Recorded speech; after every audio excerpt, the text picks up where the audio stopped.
Right, folks, so my friends at the Taxpayers Alliance have dug up this little nugget from 2002, where they say Boris Johnson's plans to raise national insurance contributions to pay for the NHS and social care have left us with many unanswered questions. One of the biggest mysteries is, how did the Conservative Party become the party of endless Tory tax rises? And I think they've got a good point there.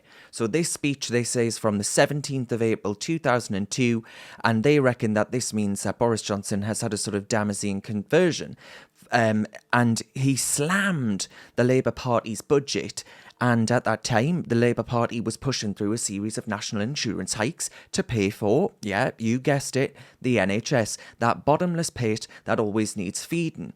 And I'm afraid, folks, that I'm worried that that money, the increase on the poorest people in society, that hits the most, an increase in national insurance contributions will simply be put to waste. I'm afraid that I don't think that we'll be seeing more doctors and more nurses just because we've given a few extra bob, or indeed our older generation being looked after better in our care homes. I'm not that confident. If there were guarantees that it would, I'd be all for it. Believe me, I absolutely would. But anyway, in this speech, I think Boris was right in 2002. This is what he said. So he says, Labour members may have missed 2 points in their discussion of the national insurance hikes. First, that those raises will hit the very public sector workers whom they hoped would benefit from the Chancellor's spending plans. You know, nurses and all the rest of it will of course be hit. And secondly, as the Honourable Member for Newbury rightly said, the national insurance increases are regressive. He said they are regressive. He recognised that then.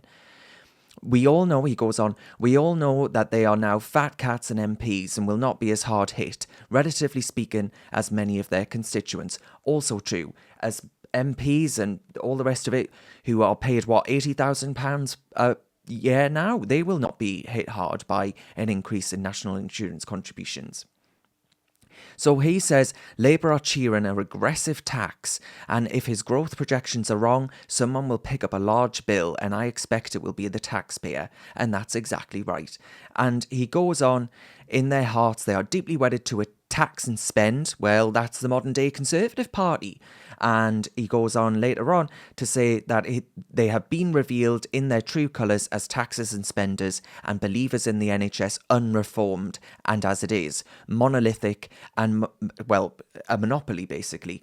And I'm afraid to say nothing has changed. Nothing has changed at all from what Boris said in 2002. If, as I say, if there were guarantees that taxpayers won't be hoodwinked and the NHS and social care would actually put that money, see that money put to good use, instead of going on to, I don't know, diversity and inclusion management within the bureaucracy of the NHS, or within blog posts paid for those earning, what, 50 grand a year, on how white people should feel inherent guilt for their privilege and all of this nonsense. If there were guarantees that this money was going to help the old generation, our greatest generation, absolutely all for it.